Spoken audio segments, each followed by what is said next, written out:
So, welcome everyone to the first installment of the Philly Film Room podcast.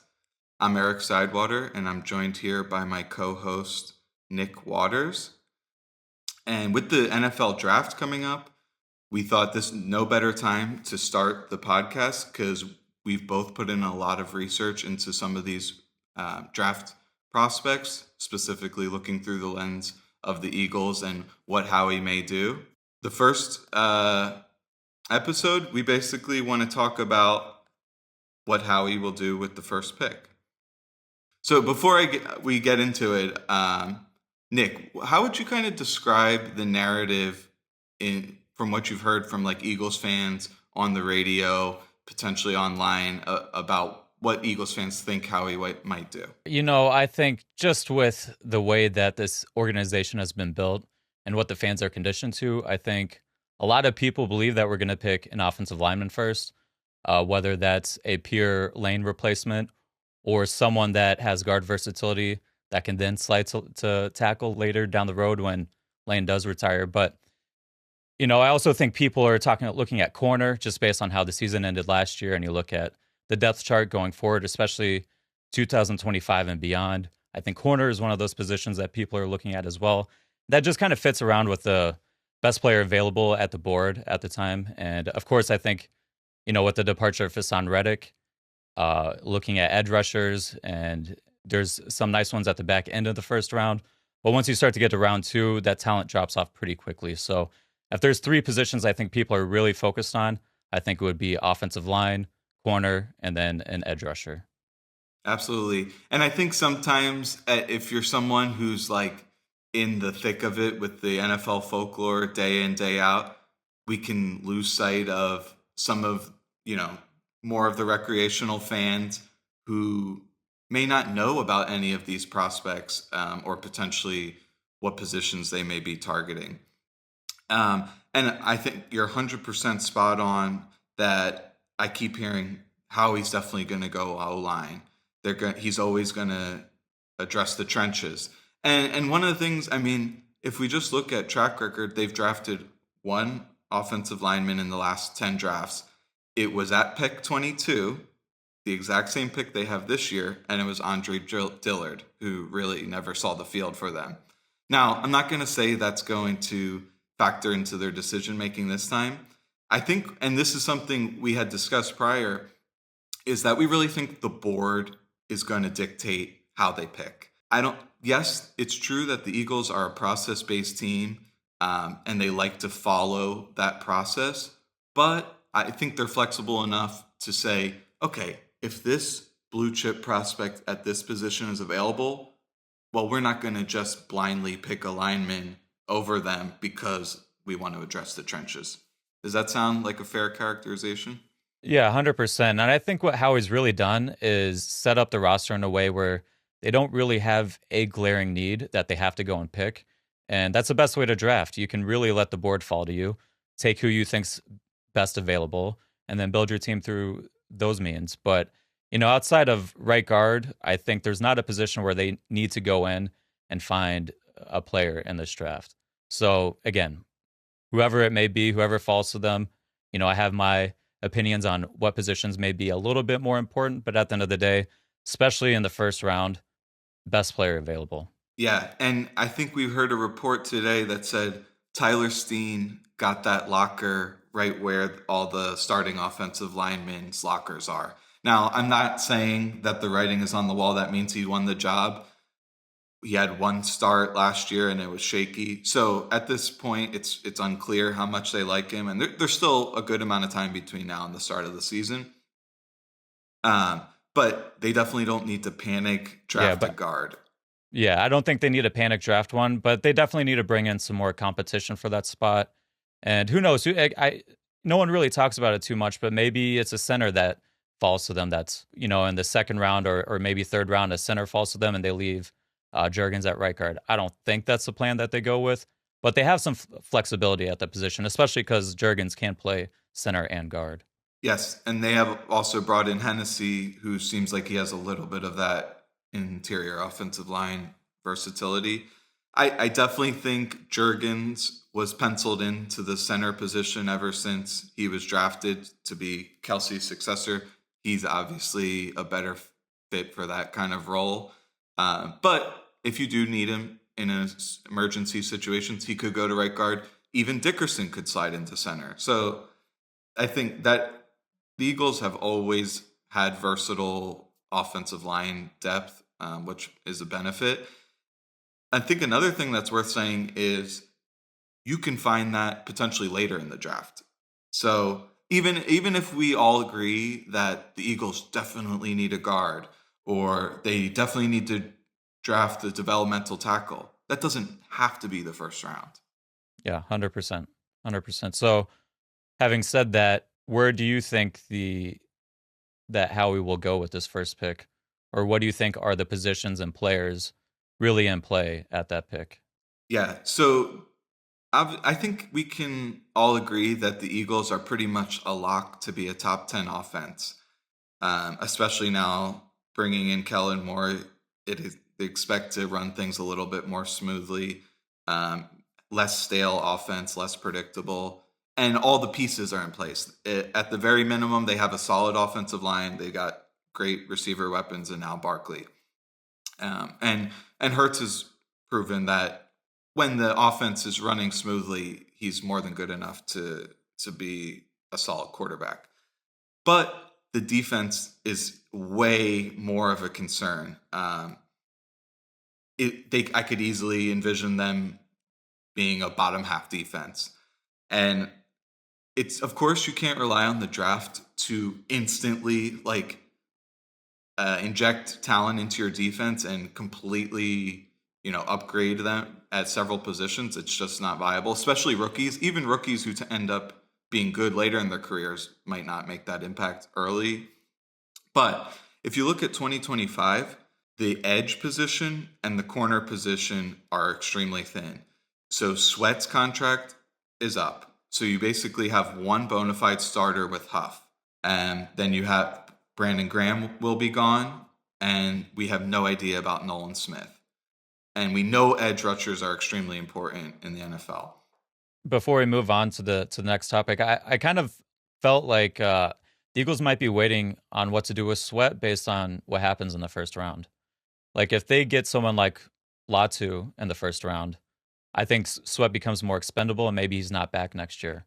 But if they're not able to get a player like that, or maybe they pick someone else that they had higher on their board at that pick, how do you feel about that? Do you think Sweat's more likely to come back next year in that case? Or do you think Sweat's gone next year no matter what and we're looking for a replacement at some point? Look, if Sweat has a giant year with a ton of sacks, could they re-sign him? Sure. But in that event, they wouldn't even get a good price for him. The way I look at him, I actually don't think he's a great scheme fit.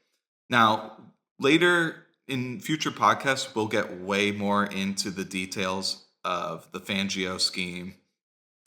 But for a non-trivial percentage of the time, you're going to have those outside rushers drop into small little coverage. Obviously, Sweat is not well suited for that. I think he only did it 20 times last year. He's very stiff-hipped. He doesn't have any awareness. It's totally outside of his skill set. But like I said, if you are a dominant pass rusher, you can overcome that. You fit any scheme. So I don't foresee Sweat being on the team long term. They looked like they were going to move him before he agreed to this new contract structure anyway. So and there was even rumors that they would move him and Reddick. So I highly doubt he would be back. And then it looks like you'd be very thin at edge, which we probably think is amongst the most important positions on the entire team. So if they drafted edge, I think that is a very practical thing to do. I think it's prophylactic in the sense that you're filling a need for future years. And it would probably be writing on the wall that Sweat's probably not coming back, especially if you're talking about a blue chip player like Latu. I think that's kind of my thoughts about edge. And then I kind of wanted to talk about cornerback. So Slay, he looks like maybe you're going to get one more good year out of him. He's going to be 34 next season, And there's a and then you there's a have poison pill in his contract too. He's not coming back after 2025. He has an option bonus in there, but it's so much money that they're not paying that. I don't. No matter how good he plays this year, I don't think they're paying that. And then on the other side, you have Isaiah Rodgers, who obviously missed a year. He's a little bit of a wild card. You don't know what you're going to get out of him, and he's only signed for 1 year. So if he turns out to be terrific, well, then he's going to get a payday, right? Then you have all of this dead money with Slay and Bradbury. So and then they have all these draft picks and undrafted free agents. So it's a very crowded cornerback room, but there's not any top end talent. So which is very problematic. And we've seen quotes recently from Howie that kind of alluded to their process when kind of trying to bring corners on the team. They talked about how they signed all pro corners, traded for corners. And then the guys they drafted, generally day 2 or beyond, they never materialized until they left the team. Guys like Rasul Douglas, who's now kind of blossoming into his own. So I don't know if that is kind of him hinting at, oh, maybe we're going to address this early. Maybe they're going to make a trade. I think all those possibilities are on the table. But as we were talking about earlier, we think that the board will kind of dictate their strategy here. So we didn't want to bore you with all these, what position, what might Howie take? We actually wanted to dive deep into the prospects to kind of let you guys know about some of these guys they've been watching and how they would fit on the Eagles. Is there anything you'd like to say before we kind of bring up some of these cornerback prospects? Yeah, so there is something I just want to touch on briefly before we jump into the corners is, when we talk about this position, a lot of people are going to say Howie never drafts a corner in the first round. They haven't done it in 22 years. I think a lot of that is circumstantial just based on, what has been surrounding the team in those years where we've had first round draft picks. One of the years was Carson Wentz we picked in the first round.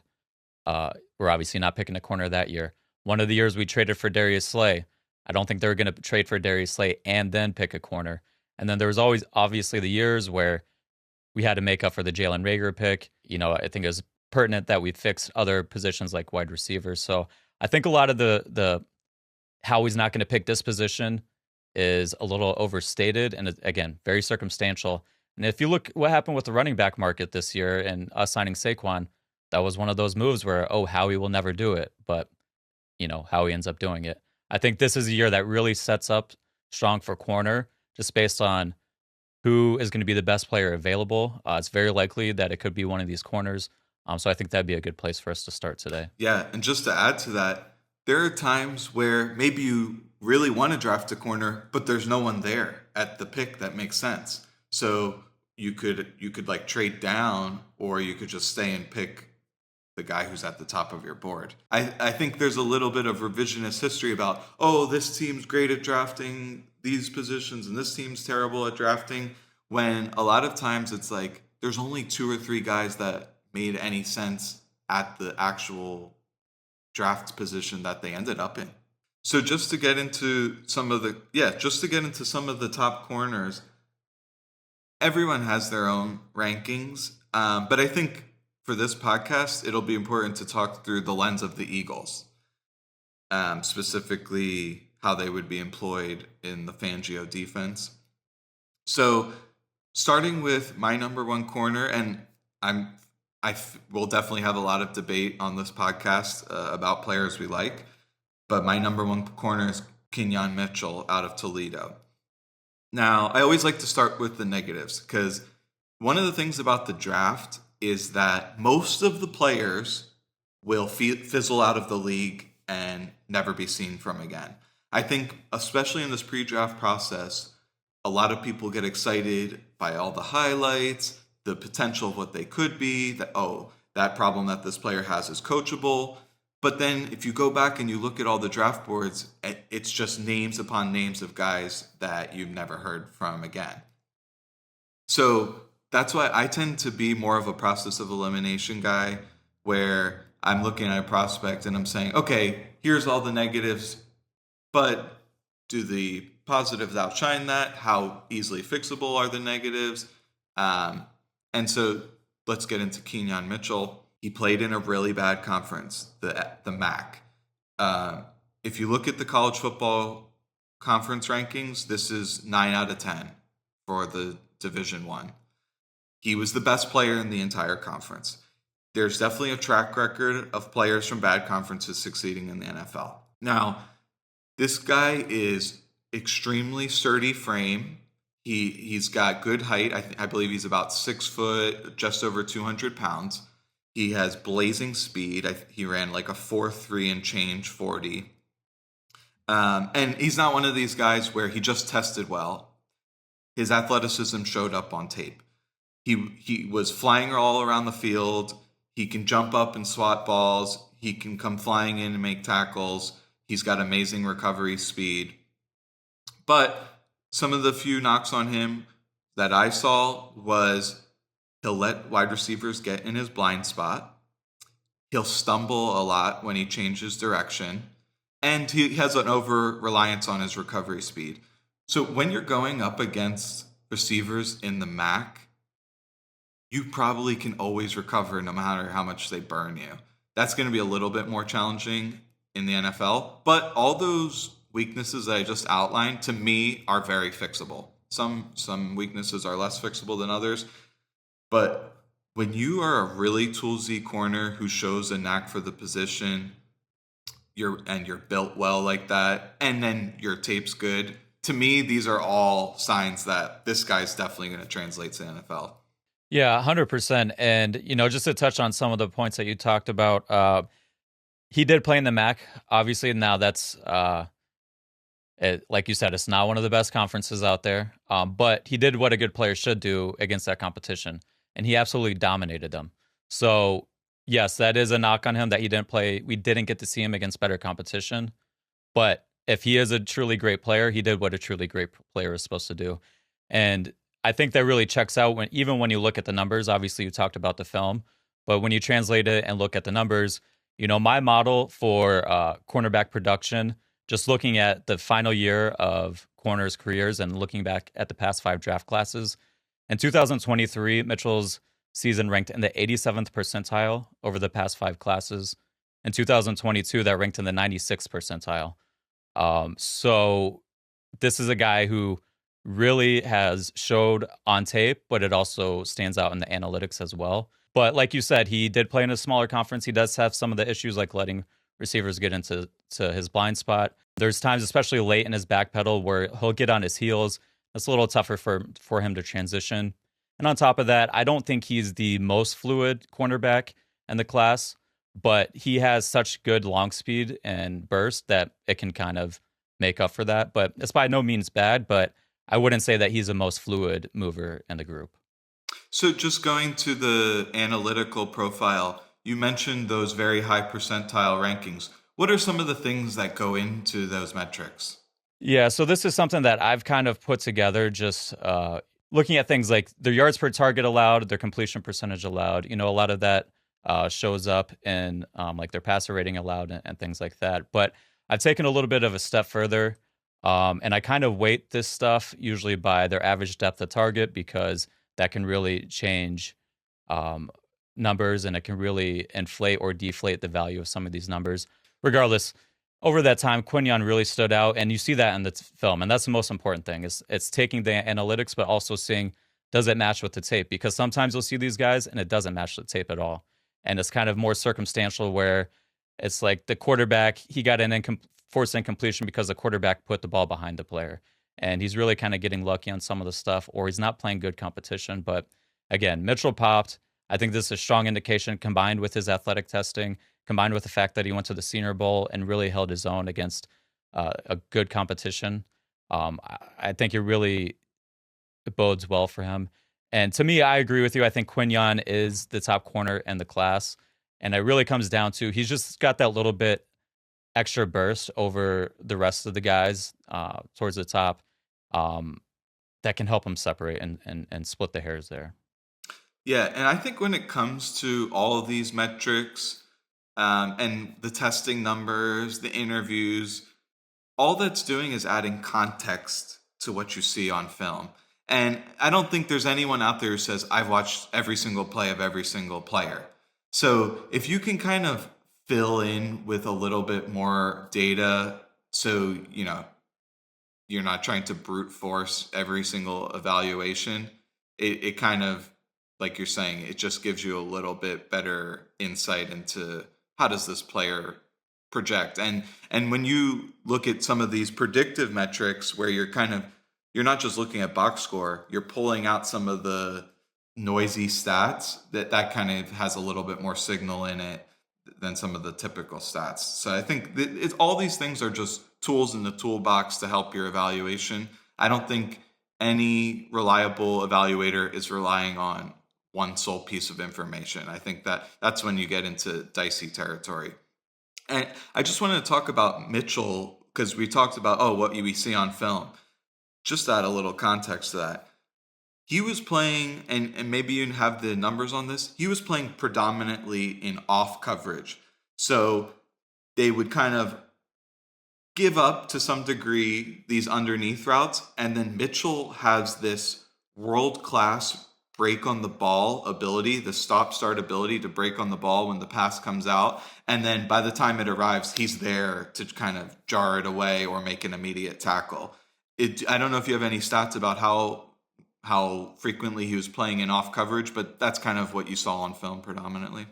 Yeah, 100%. Let me pull up the numbers real quick because he did play in off coverage quite a bit. Okay, yeah, so Quinyon Mitchell actually had the second lowest press rate in the past 5 years. So that's definitely not part of his game, although that's something that he did show at the Senior Bowl, and he had some success with it. When you go back and look at the replays of some of those clips, his footwork was kind of all over the place. It's definitely not a fine-tuned, polished thing, but he has the tools to play press. And I actually think he might be better playing press than he is playing off, just because of some of the hip fluidity stuff we talked about earlier. But yeah, I think something that he needs to add to his game, but I don't think it's going to be a big issue. I think it's something that will be a strength of his over the years.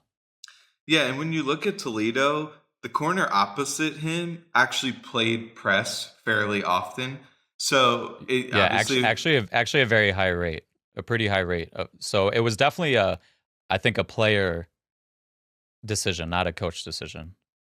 yeah, none of us have a crystal ball, but I think if let's say if the defensive coordinator, I know I have the best player in the conference. If I'm putting him in press and completely smothering this receiver, they might never look that way.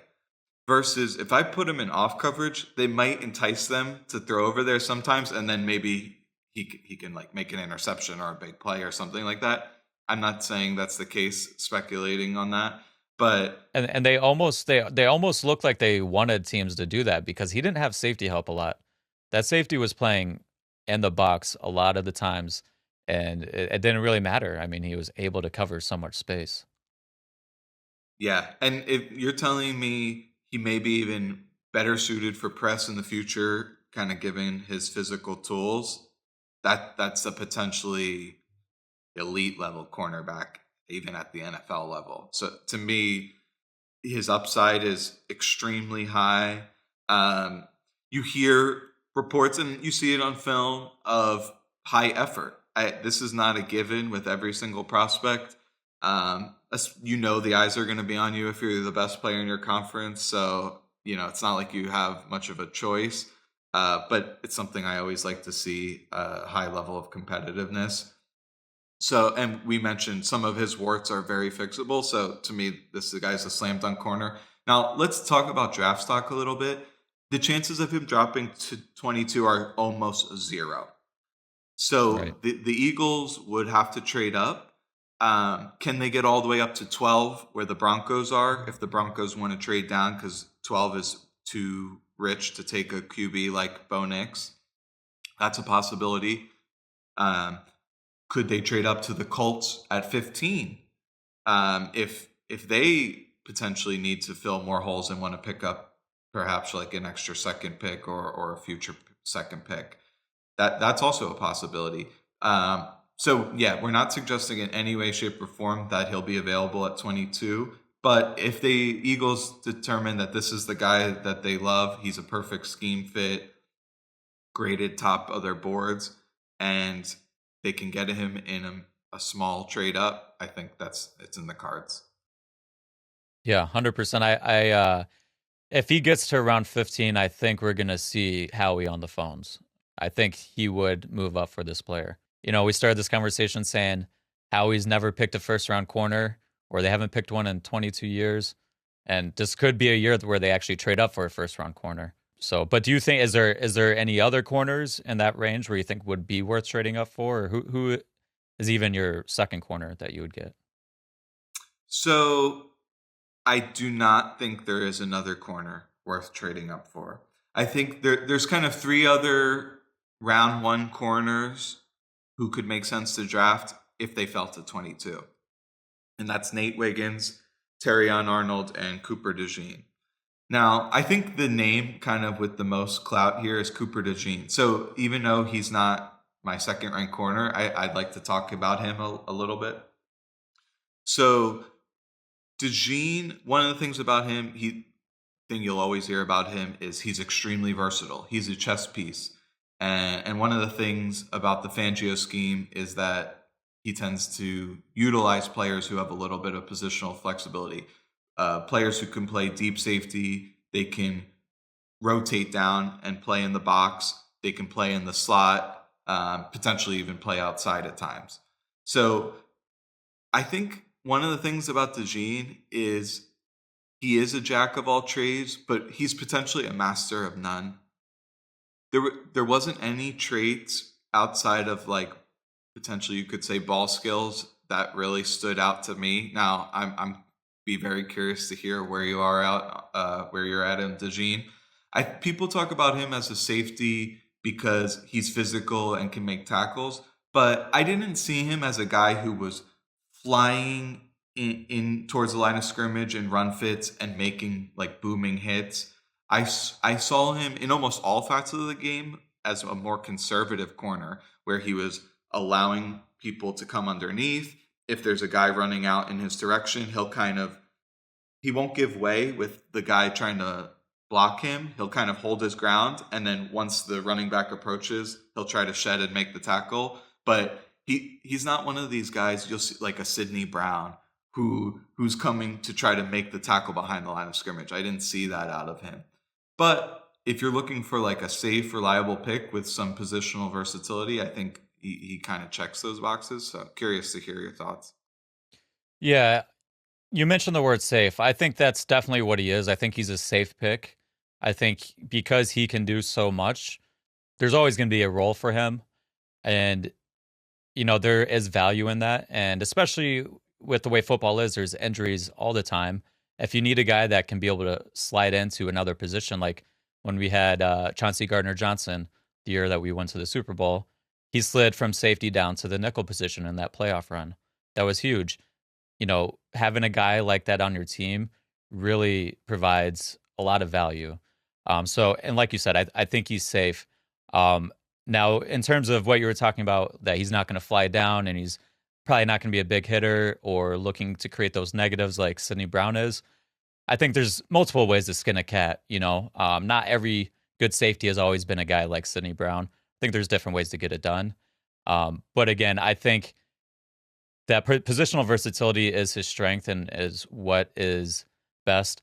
I think he can succeed at outside corner. I don't know if he's ever going to be a top 10, go cover the best guy on the other team type of corner. I think he's more of a zone corner where he can read the quarterback, read the route patterns, and then play off of that. And he showed a really high level of that in college, and it turned into a lot of interceptions.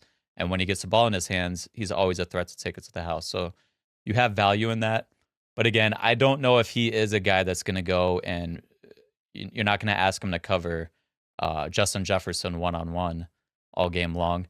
He's just not, he's not shifty enough. He doesn't have that change of direction ability to keep up with some of those shiftier guys. Now, bigger bodied matchups, I think he can really excel with those guys. He's got great linear speed, so he can run with those guys down the field as well. But I don't necessarily see him as a man cover corner. And Iowa, they played a ton of cover 3. I don't have the numbers in front of me, but in the Power 5 last year, I think they were top 5 in cover 3, and I think they were bottom 5 in man coverage. So he's not been a guy that's been asked to play a lot of man coverage. It's a lot of, hey, stay deeper than the deepest, wider than the widest. Don't let guys get behind you. And that resulted in a lot of lower average depth of targets. His yards allowed per attempt or per target was fairly low as well. But I think a lot of that played into the fact that he was just playing a lot of deep coverage, make sure you don't get beat deep. Teams are throwing a lot of curls, a lot of hitches underneath him. Just to, keep in theme with what I talked about with Mitchell. Again, DeJean's still a very good player. His 2023 season, he ranked in the 86th percentile production profile. So again, we're not talking about a guy that's not a very good player. Again, he's versatile. He pops analytically as well, and he has a good athletic profile. So again, I think this is a safe pick. Yeah, and just a little bit of information about his injury. I believe what I heard was he was practicing with the offense at Iowa, and it was a non-contact injury, and his fibula just like snapped in half. I'm not suggesting this is indicative of him being injury prone or anything, but that is kind of a crazy injury. I definitely agree with you about some of the lateral agility questions. If I went back to the 2022 tape, because I always like to look at what did people look like against elite competition. We kind of glossed over this with Quinyon Mitchell. They did play Ohio State. And he did give up a touchdown to Marvin Harrison, but throughout the game, that was some tight. Even that play though, that was like good on good. Sometimes your best just beats our best. I mean, that was blanket coverage. Absolutely, he was very tight coverage throughout the entire game. So even though if you just look at the box score and never watch the game, you might be like, oh, he got cooked. But watching the film, he looked really good. Now, on the flip side, Cooper DeJean did not look good against Ohio State in 2022, in my opinion. He definitely looked outclassed. Now, you could make an argument that he played better in 2023. He didn't have a full schedule, and he didn't play that much elite competition. So there's some question marks there, but I think we're kind of on the same page that he's a safer pick with positional versatility. To speak to the ball production, what I saw was a lot of times it was like weak fluttering passes from bad QBs that kind of hung in the air, and then he would just come flying up and like make a pick six. How translatable is that to NFL? I'm not sure. But what I can say is if he's in position, he'll catch the ball, right? But do I think he's going to be a guy who's getting like 3, 4, 5 interceptions every year? Absolutely not. Yeah, and to speak to that too, interceptions can be a little fluky. He definitely had a few plays where he read the drop of the quarterback, 3-step drop, read the angle of their shoulders, pretty much ran the route for the receiver without even looking at the receiver, went up and got the interception. There's a couple of those kind of plays on tape. So that's great to see. But again, interceptions can be a little fluky. And I agree with you. There's a few plays where the pass was thrown behind the receiver, way behind the receiver. And actually, DeJean had gotten beat on the route, but because he was behind and the quarterback threw it behind, it ended up right in his hands, and he took it to the house for a touchdown. There's some plays like that happen sometimes, though, But what I think really speaks to it is that he had one of the lower forced incompletion rates last season. He doesn't actually make a ton of plays on the ball. Again, part of that is his conservative nature of playing cover 3. He's playing deeper than the deepest, wider than the widest. Don't give up big plays. And he didn't give up a lot of big plays, but he also didn't make a ton of big plays as well. So there's also that to factor in. Yeah, like if you watch Quinyon Mitchell, he's breaking up passes kind of, through guys' bodies, swiping the ball out of their hands. You'll see a lot of that.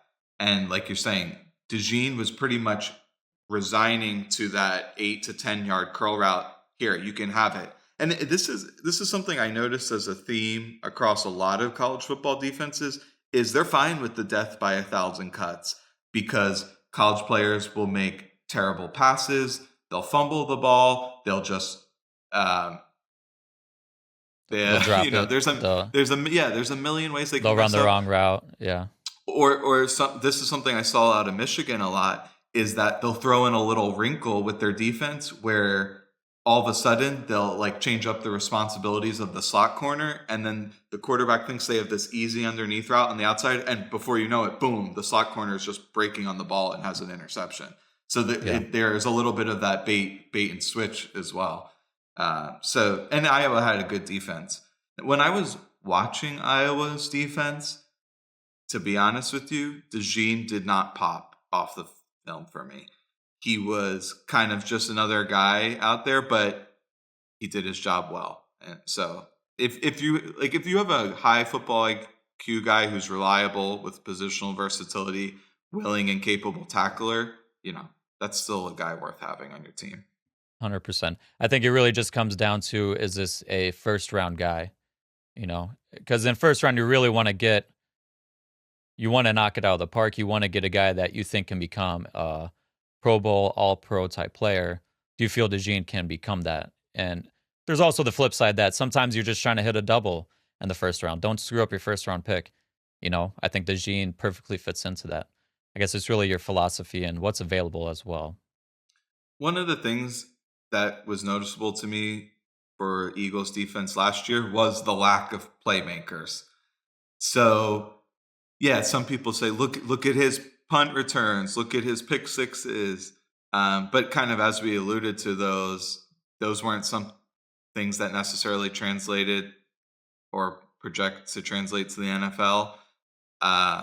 So in that sense, no, I don't really view him as a big playmaker. Now, if it turns out that this guy has the best study habits in the world, and it has an incredible football IQ and is working on his lateral agility every day, is it possible he could materialize into this game changer? Sure, but that still remains to be seen. Right. So right. who's next on your list? So you got anyone that you think's more of a playmaker? I feel like you have someone on your mind. So why don't we talk about Terrion Arnold? Because a lot of people, this guy is their first ranked corner. Obviously, as opposed to playing in the MAC, he played in the SEC. Now, even going into this year and throughout the year, if you talk to Alabama fans, they talked about Kool-Aid as their number one shutdown corner. And Arnold he's a nice up-and-comer. I like him on the other side. He's a great number two. And then kind of as the pre-draft process kind of started happening, the narrative seemed to shift of like Arnold's the guy because people are talking about Kool-Aid is an unwilling, tackler. His long speed is questionable. He's got this Liz Frank injury. So there's all these red flags about Kool-Aid. Now people are like, Arnold's the guy. And you talked about ball production and potentially game-changing plays. Well, he had that. He had 1 million pass breakups. He had a ton of interceptions. So if that's the kind of guy you're looking for, I think that it translates a little bit better than someone like DeJean. Now, I do have knocks on Arnold. I don't know if you want to talk about him before I get into some of his knocks. I think we actually probably view Arnold pretty similarly. He does make a lot of plays on the ball. He's gotten a lot of love through this pre-draft process. But I think it takes some projection with him. I don't think he is this polished, top-of-the-line guy that everyone thinks he is right now. And part of it is he switched from safety to corner. He's only played corner 2 years. It's a hard position to play, and usually you don't see the transition go from safety to corner. Usually it's corner to safety.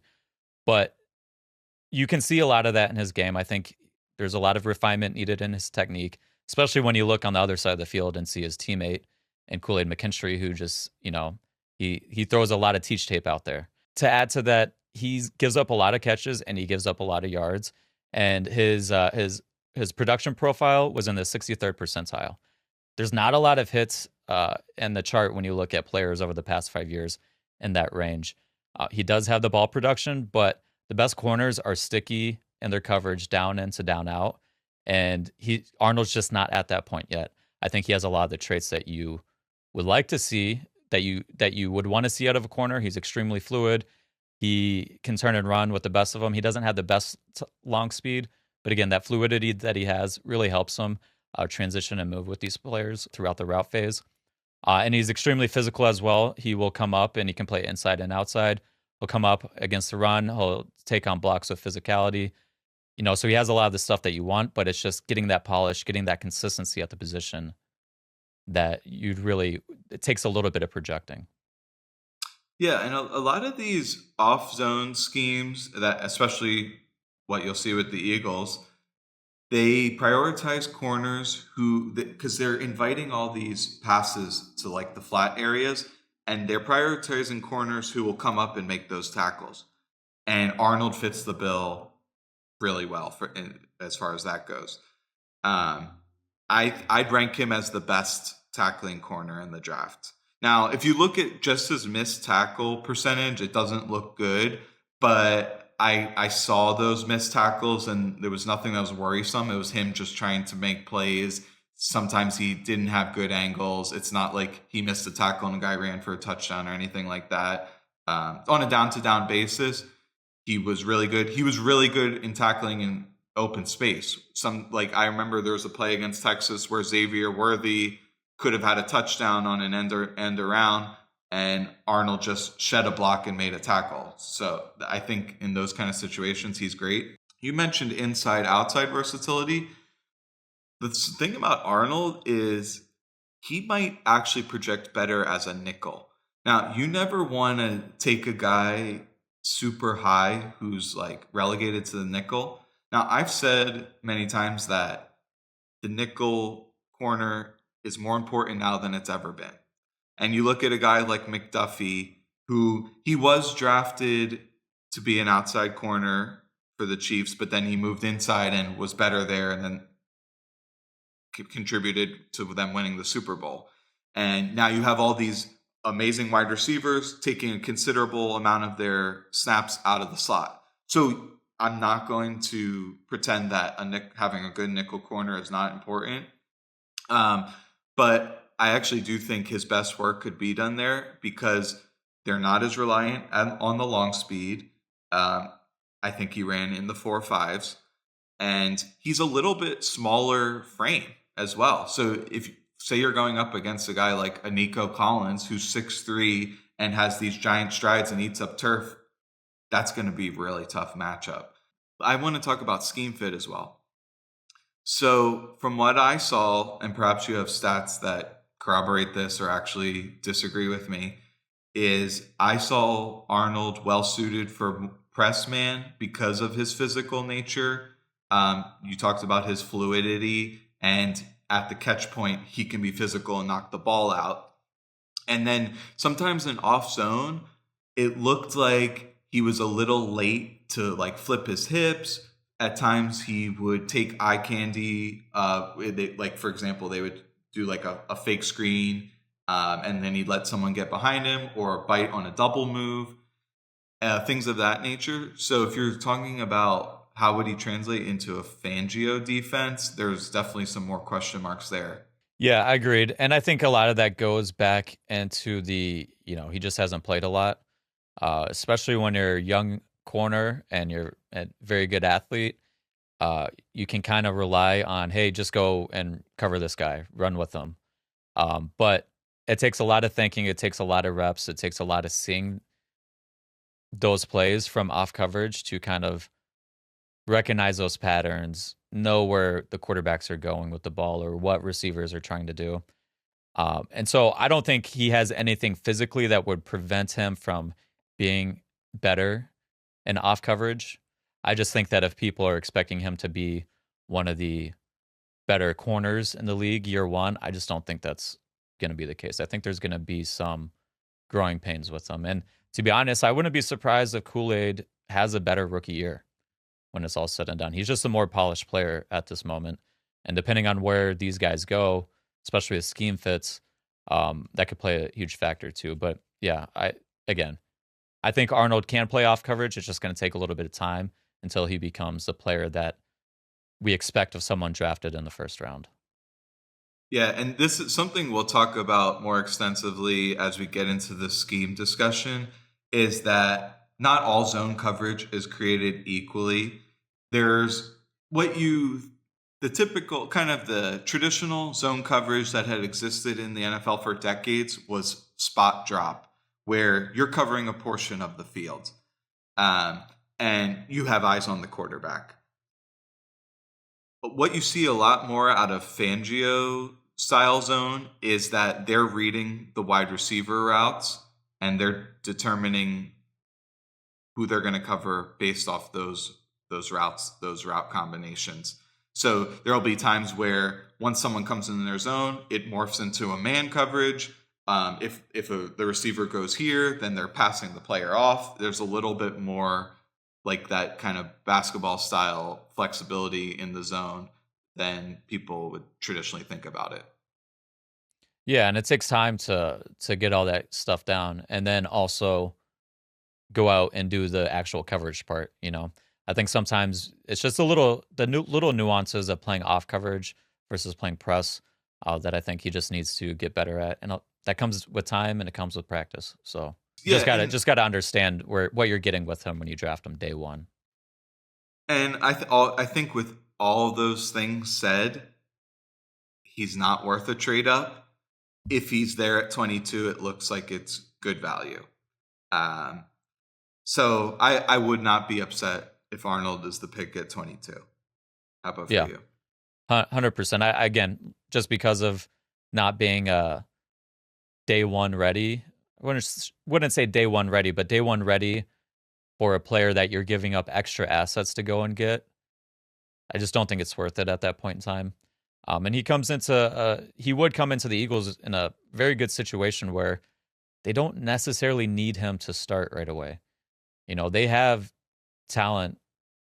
They might not have a superstar right now at corner, but they have enough pieces where he might not start right away, or he could fill in where I think we both think he's best at and play the nickel role. But I do think he would be worth the pick at 22. But like you said, I wouldn't trade up for him. Yeah, absolutely.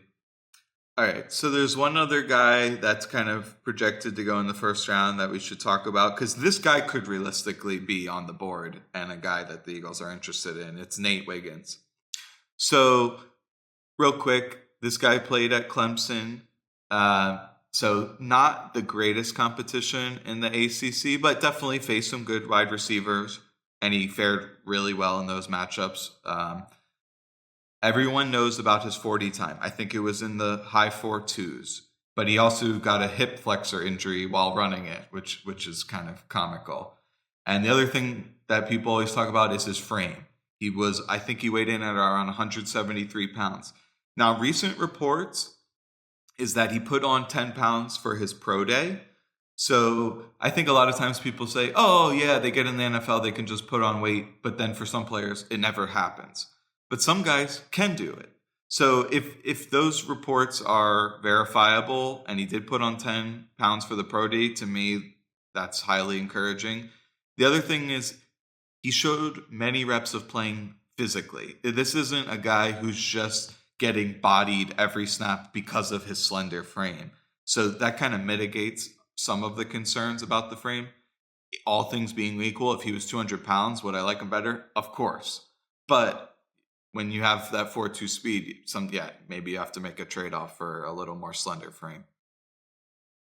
Yeah, and I think he probably put some real weight. I mean, he weighed in at the pro day I'm looking right here, 182. So he put on 9 pounds from the combine. I mean, I think he definitely slimmed down for the combine to try and hit a very low time. And I mean, once you put that 4.2 on the card, that's always going to be etched in people's memories. It doesn't matter if you go and put on that weight again. What they're going to be looking at in the draft room is, hey, we got this guy that ran a 4.2. And so I think he did try to slim down for that. But like you said, I was surprised with his frame that he wasn't just getting big boyed out there. He actually played with a little more physicality than you would expect with someone with his frame. And he played against some of the bigger receivers in this class. He went against Keon Coleman. He went against Johnny Wilson. And he held his own, more than held his own in those matchups. I would say he won those matchups for the most part. To me, he's a guy, I think everyone looks at the long speed, but that's not even what I like the most about him. He's just so smooth and fluid in his transitions that he can easily change directions with guys. There's no hesitation. There's no having to gather himself. He can flip his hips in 180 degrees in one step. And you don't see a lot of guys that can do that. And that helps him when he's in off coverage and a guy crosses his face, or it helps him when he's in press and he needs to shuffle, then turn and run with a guy down the field. He's just calm in those situations. He doesn't panic. And a lot of times I think he could actually be a little bit better. Like when he flips his hips to run with someone, a lot of times he'll get his eyes back to the ball and then lose his man late.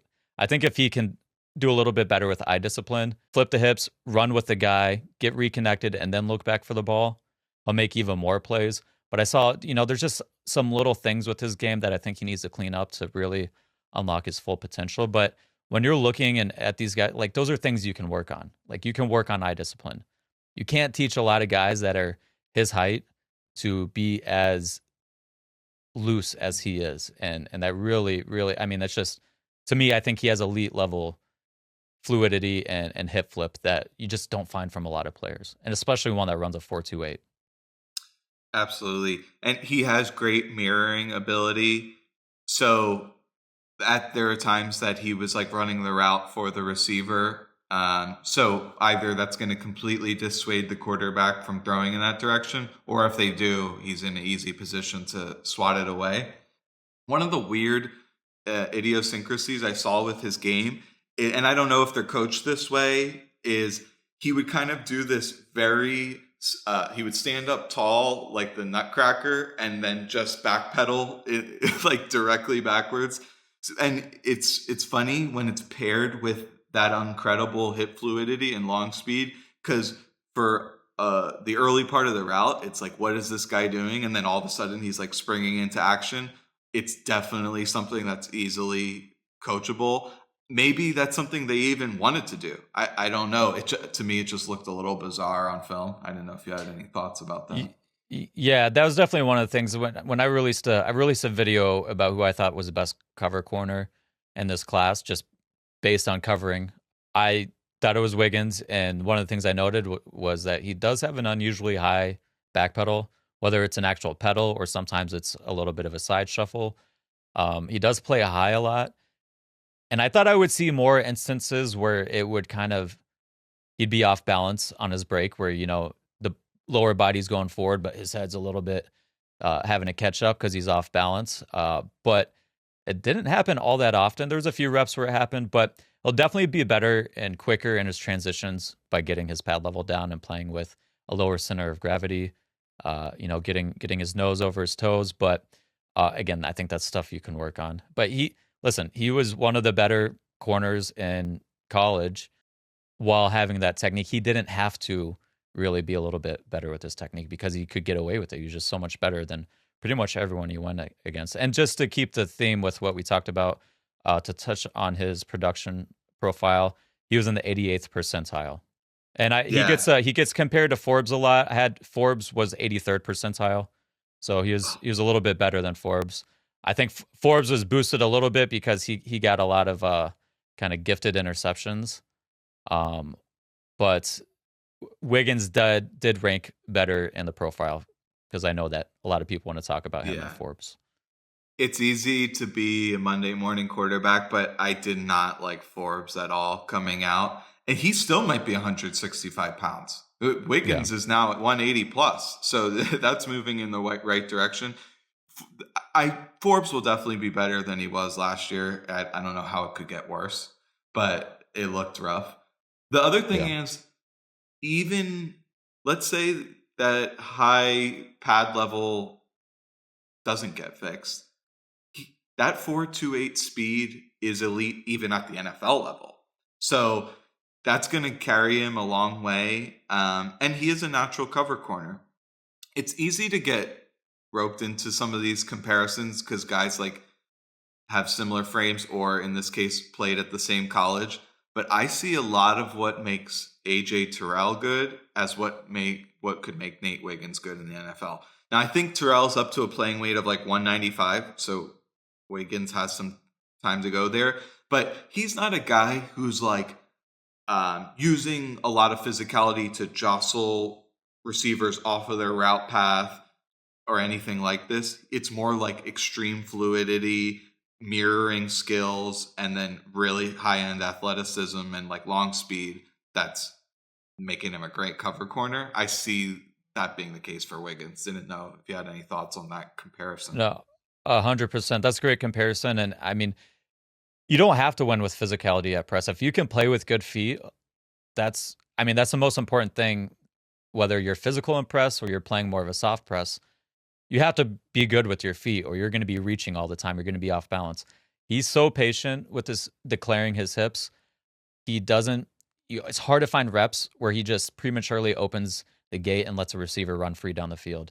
He is so calm, so patient with his feet. He's really good at mirroring. And I think a lot of that comes to his trust and his long speed that, hey, if a guy does hit me with the speed release right off the line and maybe I'm a step behind, I have the speed to recover.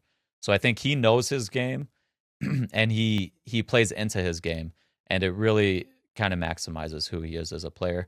And again, I think that's part of the reason he's going to be talked about as a late round pick is because of the fact that he's not a fully complete corner and that he's going to be at a disadvantage against guys like DK Metcalf and AJ Brown. It's not saying he can't beat them in certain matchups, but there's certain routes where they're going to be able to shield him away, or if they're going to be jostling for a ball down the sideline, Wiggins probably isn't going to be squeezing them to the sideline as well as some bigger, more physical corners can. That's just probably a reason why he is going to be in that area for the Eagles. But that's not to say he still can't be a really good Pro Bowl level player. I think he absolutely can be. You just got to know what you're getting. And he's a true boundary corner, right? This guy, you can line up on the outside against anyone and feel pretty good about it. Would you say that's fair? Yeah, 100%. And passing downs, he can play inside as well. Just he can move so easily. He's a guy that could go inside if you got your best receivers playing inside on third down.